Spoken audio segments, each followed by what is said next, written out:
Without further ado, we welcome to the stage Mr. Danny Thompson.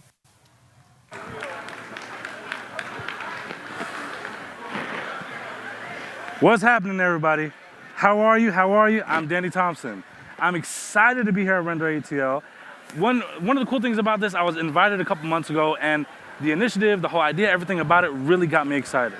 And I was learning something new at that time. And so what I was learning was something about React error boundaries. I never heard of this before, even though it came out with React 16. And one of the cool things about React in that aspect was we're kind of familiar with try-catch errors with JavaScript and things like that, but I wanted something more declarative. I wanted something that I could set the terms on what the fallback message could be, and we're gonna kind of go over the whole idea of this. But I want to kind of approach it from the aspect of how can we get our consumers to trust our product a little bit more. I want them to say, okay, I'm getting feedback, I know something is wrong, but because of the wrongness that we're seeing right here, the message that we're getting kind of makes us trust the process a little bit more. And to give you an idea, this is actually what started the process of me wanting to learn about this. I was on a website, I was making a purchase, I pressed the buy button, and absolutely nothing happened.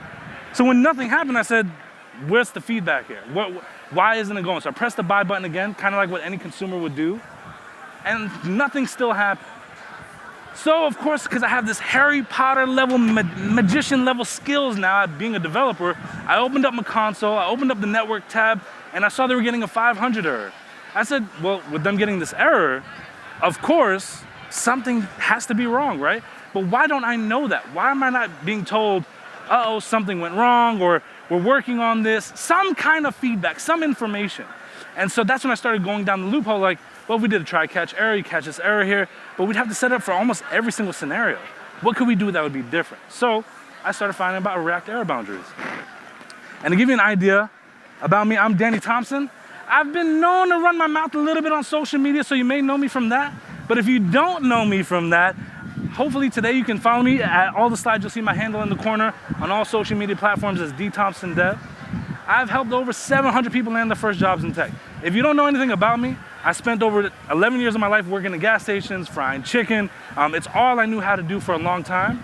Learned how to code, it completely changed my life. And because of that, I started learning a lot of the processes on how to make that happen.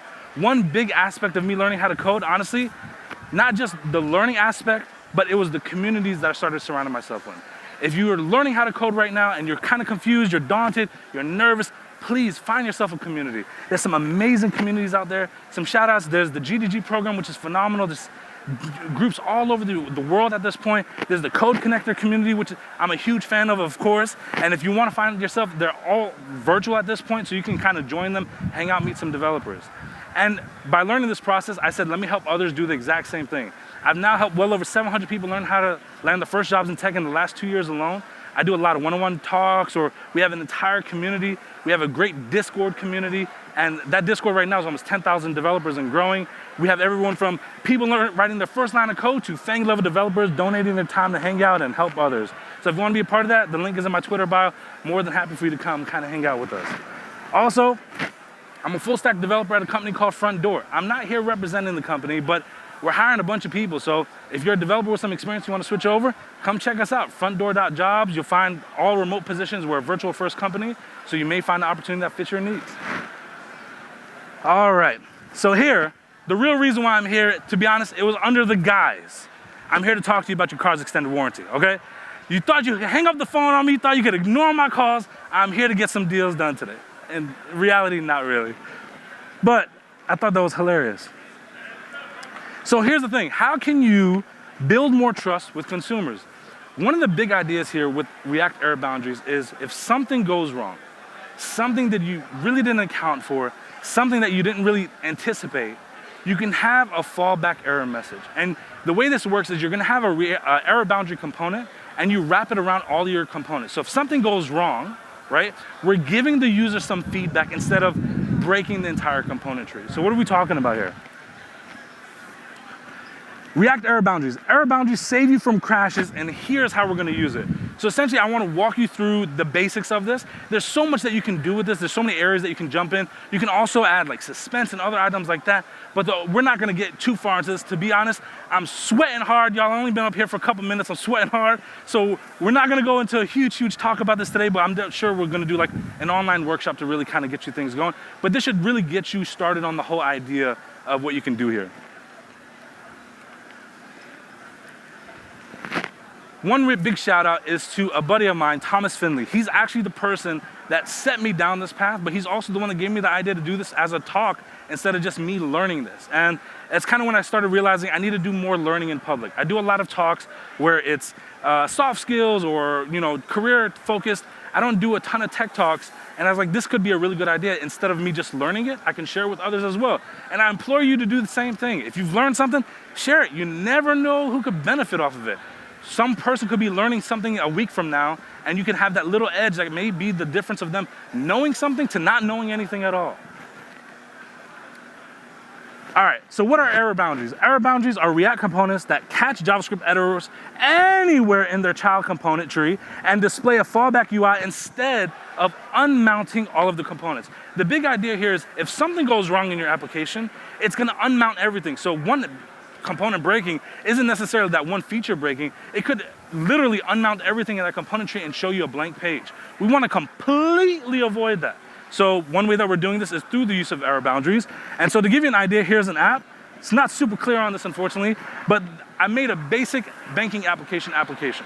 And so the idea is here we have a checking account showing a balance, we have a savings account showing a balance, we have a 401k showing a balance, and we have a rewards point area showing a balance, right? And I kind of set it up like this so it would be very easy to see what we're looking for in the error, and you can easily differentiate what's going on here. So going through this here, here's the code, all right? Just kind of walking through this. Both components are very similar to each other, but this one is displaying all the banking information. This one over here is displaying all the rewards points information that we have going on here. We're passing in all the information through a mock API that we've created using Mirage.js, which is a great tool.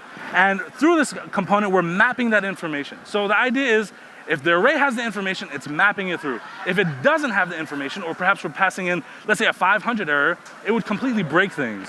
So kind of jumping to this next area here, we can kind of see how I've highlighted, which on the screen, I'm sure on YouTube is gonna be a little bit better to read. But we have our mock API. So with the banking information, we have our checking account, savings, 401k, which obviously we saw through the first image that it showcased those balances. The third, under here, we have the reward points. I highlighted it here. We have a return new response 500. I haven't commented out for everything to work properly, but if we uncomment it, things are gonna break. And if we highlight these reward points, with 300 points, it would showcase that. But with that 500 error, this is what we're gonna see. It's gonna be completely broken. We're gonna have all these console errors on the side, and it's not gonna display anything, even though it's only one component on the page. Even though it has nothing to do with the first level of components, the second component has broken everything. That's where React error boundaries are gonna kind of come in and save us. So instead of seeing that, what we would see by showcasing here, we wrapped each error boundary individually. If you wrap all your components in an error boundary, you can do that, but if something breaks, you'll get the fallback message, but everything else will fall back as well. So by wrapping them individually, that means the error boundary is bound to that individual component, and if something goes wrong with that one item, then you'll get the fallback message only for that particular item. So in that case here, we will see this. You have the three values. Component works great. We have a 500 error. You see that component there? Kind of rough to see out here, unfortunately. But you have that component there, and the fallback message showing an error. And it now says, uh-oh, something went wrong. But now we're giving the user that information. Instead of showing them a broken piece of information or not giving them any feedback at all, we now have this random error that we caught. And because of that, we can now rely on the fallback UI. By relying on that fallback UI, we're now able to think about these unique scenarios or make sure that we're getting the kind of information that we want to give to the user, making sure they have a better experience. Because now guess what? As a user, if I'm in the purchasing process, or let's say I'm using this as a tool, and I'm not getting the information I need, it just keeps, let's say, a spinner spinning with no feedback at all, at least now I know something's going on. Or maybe I can make a message saying, we've contacted the team. Maybe I can set up a message that goes to our team to say, hey, this went wrong. Can we take a look at this? Can we look at why we're having these errors and get feedback to the team as well, but also giving feedback to the consumer. Whew. You don't build trust in a product by just putting it out there. You build it by providing a useful experience and giving relevant information at the right times. And that's where I'm saying with this fallback UI, we're giving a very detailed, relevant piece of information to what that component could be. You can customize each fallback UI. So by doing that, by customizing that message, we're making sure the consumer knows exactly what's happening. If they feel a lot more comfortable in that process, they're gonna stick with the product longer. But especially if we're talking about, let's say in the sales funnel of a product, let's say you're trying to get a customer to finalize a purchase and something goes wrong, we all know, especially in a retail environment online, they may abandon that cart. They may never even return to that cart. There's such huge percentages of users that abandon a cart purchase that never go back. This is a great way to kind of keep them there, making sure they feel comfortable in what it is that you're presenting to them. And the biggest hope of all is that they come back and continue that purchase once things fix out, or maybe it's like a little hiccup that you refresh the page, things can go right. That could be a great way to handle that. Now, error boundaries to this point probably sounded like the solve for everything, but honestly, it's not all sunshine and rainbow, folks. There's some things that it can't catch. So what are some of the things that it can't catch? Let's talk about that. So it doesn't catch errors that come from event handlers. It doesn't catch errors that come from asynchronous code. It does not catch errors that come from server-side rendering, and it does not, if an error is thrown to it from the boundary itself, like not from the children, because you're gonna pass children into the error boundary, it will not catch that as well. So you're gonna have to use something else in those scenarios. But for the bulk of any other situation, especially API errors and things like that, it will totally catch those things and keep leaving you in a pretty comfortable spot for the grand scheme of things. Whew. If you have questions, I hope you do. And actually, I hope if you don't have questions, maybe I did a decent job at explaining this thing. Hopefully, that's the hope. But if you have questions, please join the Commit Your Code Discord. That is my Discord. The link is in my Twitter bio. But also, find other communities. Shout out again to the GDG program. Shout out again to the Code Connector group. Tons of online resources, tons of online groups that are there just to kind of help you along the way. But if you have questions, ask them in the Discord. We are there simply to help you. We're there to support you on your journey, to cheer you on as you hit those new milestones, if you're especially in the beginning stages. But the biggest point of all is we're all in there, and if you have questions, I definitely want to steer you towards the right direction or the right resources that can take you to that next stage. I had a blast hanging out with y'all. To be completely honest, I'm up here. I sweated for this talk, y'all, so hopefully you enjoyed it. And hopefully I see you at the next one. Bye, y'all.